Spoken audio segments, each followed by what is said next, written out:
Mais um absoluto sem final, fechamento de categoria e coach mandando a cauda morte para o atleta. Então fica aí comigo para você saber mais sobre isso. Sejam bem-vindos ao BJJ Black Sheep Fit, seu programa de treinamento voltado para o jiu-jitsu. Mesmo você não sendo profissional e só quer melhorar na sua capacidade física para o jiu-jitsu, aqui é o lugar. A galera, na moral, eu já tô cansada de ficar reclamando da IBJJF, mas se a gente não reclamar, aí que não melhora mesmo. Então, vamos lá. Do dia 8 ao dia 11 de dezembro, nós tivemos o Mundial No-Gi da IBJJF. E primeira coisa, qual é a premiação desse Mundial No-Gi? Tentei achar, mas não vi nada. Tem premiação, né? Né? Não é possível que o Mundial No-Gi não tenha premiação. Por favor, se alguém souber o valor ou onde encontrar, deixa aqui nos comentários. Segundo, cara, quando que a IBJJF vai entender que o Mundial não tem que ser um campeonato e sim um evento? Mano, o Mundial é o ápice do jiu-jitsu. Não dá para os atletas pagarem inscrição, hospedagem e passagem. Os Opens, o brasileiro, o PAN, o europeu, o American National, aí sim, o atleta paga, faz tudo por conta do jeito que tá acontecendo. Realmente tem que ser um campeonato. Até porque eles precisam ganhar pontuação, subir no ranking, até então para ser convidado para o Mundial. Pelo menos deveria ser assim. Sabe o que deu certo pra caramba? O ADCC. Então em BJJF, copia o ADCC. Faz o campeonato mundial no-gi dos faixas coloridas, quinta e sexta. Final de semana, sábado e domingo é o evento dos faixas pretas. Tá, não precisa de Bruce Buffer, Lena anunciando os atletas. Isso foi algo a mais, inclusive sensacional que o ADCC fez. Mas pô, coloca um announcer, coloca luzes, faz um evento pra eles lutarem. E por favor, coloca uma boa premiação, né? Mano, a gente teve o Mundial No-Gi que uma galera não participou. Cadê? Mika Galvão, Baby Shark, Hokage, Craig Jones, J-Rod, William Tackett, Irmãos Ruotolos, Kainan Duarte, Big Dan, Isaac Michel, PJ Bark, Fion Davis, Rafa Guedes, Bia Mesquita, Maísa Bastos, Brenda Larissa. Enfim, mano, uma galera que luta sempre não foi participar. E eu não critico os atletas não, porque que cuidado que a IBJJF teve com os atletas no Mundial No-Gi agora. Mano, as finais tava rolando um monte de luta em volta, mal nada a ver. As arquibancadas estavam vazias. Eu, sinceramente, pensei em sair daqui do Brasil e ia assistir ao campeonato mundial lá. Mas aí eu lembrei, não, mano, eu vou gastar dinheiro pra ir a um campeonato assistir? Prefiro gastar meu dinheiro pra assistir um evento. E aí eu não fui. Então, assim, arrecada dinheiro nos outros campeonatos. Coloca o Mundial dos Faixas Coloridas 2 dias antes, na quinta e sexta. Mais ou menos igual o ADCC fez com o ADCC Open. Pois é, faz a mesma coisa. E no final de semana acontece o Mundial dos Faixas Pretas. Coloca 16 atletas por categoria, que são escolhidos através do ranking que eles mesmos têm, né, BJJF? Coloca lá, sei lá, os top 10 já são convidados para participar do Mundial e os outros 6, e aí escolhe o campeão do brasileiro, o campeão do europeu, o campeão do American Nationals e deixa mais uns 2, 3 convites para a própria BJJF convidar quem ela quiser. Enfim, paga passagem e hospedagem para o atleta e coloca uma boa premiação. Tenho certeza que teria muito mais público para assistir, mais atletas iriam competir os Opens pensando, imaginando um dia participarem no Mundial e uma galera iria assinar o pay-per-view porque é um evento. Enfim, pelo que eu estou assistindo e ouvindo o público falando, a IBJJF está em decadência. Ou muda ou é o fim.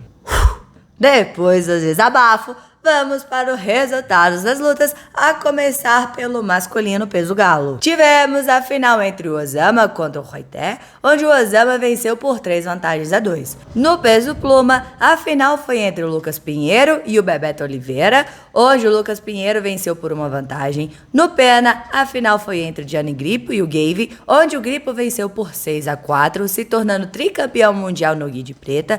No peso leve, cara, Que apresentação incrível do Dante Leon! Ele foi campeão mundial no gi no peso médio em 2019 e resolveu este ano se testar na categoria peso leve e deu muito bom. Ele finalizou praticamente todas as lutas, só não a final, e não foi por falta de tentativa não. A primeira luta ele finalizou em um triângulo invertido, um estrangulamento de coxa. Na segunda luta, mano, deu ruim pro Gabriel, viu? Eu até postei o vídeo nos meus stories e abri uma enquete perguntando se o comando do coach atrapalhou ele ou não. E a maioria das pessoas disse que sim. Se liga só. Vai no calcanhar dele com a mão direita. No calcanhar. Vai sair, tira! Tira, porra! Vai no calcanhar dele com a mão direita. No calcanhar. Vai sair, tira! Tira, porra! E aí, foi a call da morte essa? Na semifinal, ele finalizou no Mata-Leão e na final, que foi contra o Carlos Henrique, ele venceu por 2 pontos, se tornando bicampeão mundial no gi. No peso médio, mano, o Andy Murasaki finalizou o Igor Feliz no Ryu Hook bonito. Ele entrou de false rip, girou, fechou a 50 e finalizou no Ryu Hook. Incrível! Rapaz, o Andy Murasaki tá mais forte, o moleque tá no shape, hein? Essa galera da Atos tá todo mundo no shape, na real. No meio pesado, tivemos a final entre o Jonathan Gracie e o Sebastian Rodrigues. E assim, eu posso estar errada, mas eu não me recordo do Jonathan Gracie ficar lutando nessa categoria, não. Normalmente, ele lutava na mais leve, não? Ou estou enganada? Mas de qualquer forma, deu muito certo ele nessa categoria. Ele está visivelmente mais forte e o seu jogo ficou bem mais agressivo. Ele venceu o Sebastian por 3-2, mas infelizmente machucou o seu joelho que aparentemente já estava machucado. No peso pesado, a final foi entre o André Porfírio e o Wagner Rocha, mas eles fecharam categoria. Mano, no decorrer das lutas, antes de chegar nessa final, o Wagner Rocha deu um two hold, que é americano de pé, muito massa, bem parecida com o que o Magid deu na seletiva do ADCC. E o André Porfírio deu um leg lock bem bonito também. Já no super pesado, a final foi entre o Cecconi e o Felipe Trovo, onde o Cecconi venceu por 2-0. E no pesadíssimo, a final foi entre o Cyborg e o Vitor Hugo. E cara, eu quero parabenizar o Cyborg. O homem tá com 42 anos, tá no shape, tá no gás, chegando na final de categoria absoluto, lutando com adultos, tá na força e ainda é dono do selo da ignorância aqui no canal. Resultado tá dando, né? Mano, todas as lutas dele, que ele dominou pra caramba por cima, quando seu oponente mexia, ele o colocava de volta no chão com firmeza. Se liga só. E imagina esse confere nos teus peitos. Ah, Maria. Olha essa outra luta. Ele fez 39-0. Mano, o homem tá com 42 anos lutando com adulto. Que é isso? Na moral, uma inspiração. E na final do pesadíssimo que ele fez contra o Vitor Hugo, venceu por 2-0, se tornando 8 vezes campeão mundial. E então, fomos para o absoluto. E não fomos, porque a gente não teve, afinal. Os dois foram embora, tanto ele quanto o Cecconi. Acabou que no pódio só ficou os terceiros lugares. E aí não temos nem campeão, nem vice-campeão. O Cyborg justificou a sua ausência no post que ele fez em suas redes sociais e eu vou ler aqui pra vocês. 8 vezes campeão mundial. Tive uma ótima performance nesse final de semana. Lutas incríveis, lutando entre os melhores do mundo. Estava sentindo uma lesão antiga e depois de vencer o peso, resolvi me preservar, não lutando finais de absoluto e tinha um voo para pegar. Espero que o Cecconi e eu possamos nos enfrentar em outra oportunidade. Obrigada a todos pelo carinho e apoio.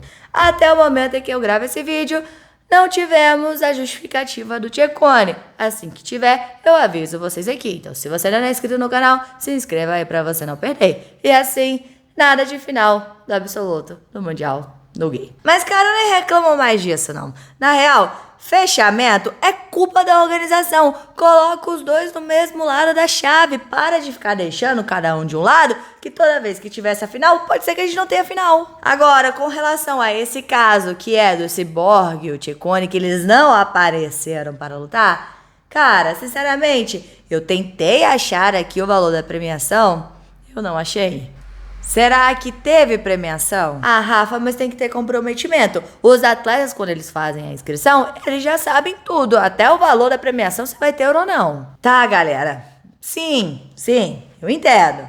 Mas, cara, bora lá. Se fosse um evento e tivesse uma boa premiação, se tivesse um contrato com os atletas, porque eles teriam sido convidados a lutar lá, você acha que eles não pensariam 2 vezes antes de quebrar um contrato? Enfim, Fogo, quero saber a sua opinião sobre isso. Já no feminino, a maioria das lutas terminou em finalização. No peso galo, tivemos a Jennifer Aquino contra a Giulia, onde a Jennifer venceu por vantagem. No peso pluma, a Negan finalizou a Jessie Crane no Mata-Leão. No pena, a Tammy Musumet finalizou a Jasmine também no Mata-Leão. No peso leve, a Brianna finalizou a Nicole no Katagatame. No peso médio, a Elizabeth Clay finalizou a Vanessa em algo bem diferente.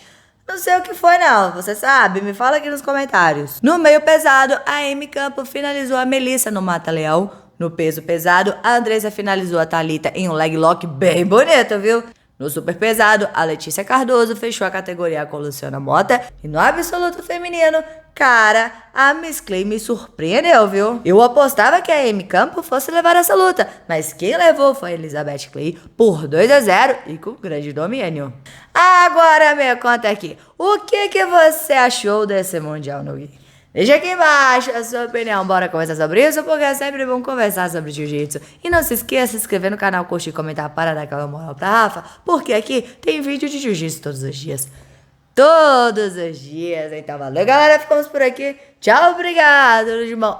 Separei esses 2 videozinhos aqui pra você. Um é falando sobre o resultado de alguns faixas marrons e o outro é falando sobre a treta que deu em uma luta do aluno do Isaac Baiense. Se você não assistiu, assista porque eu recomendo.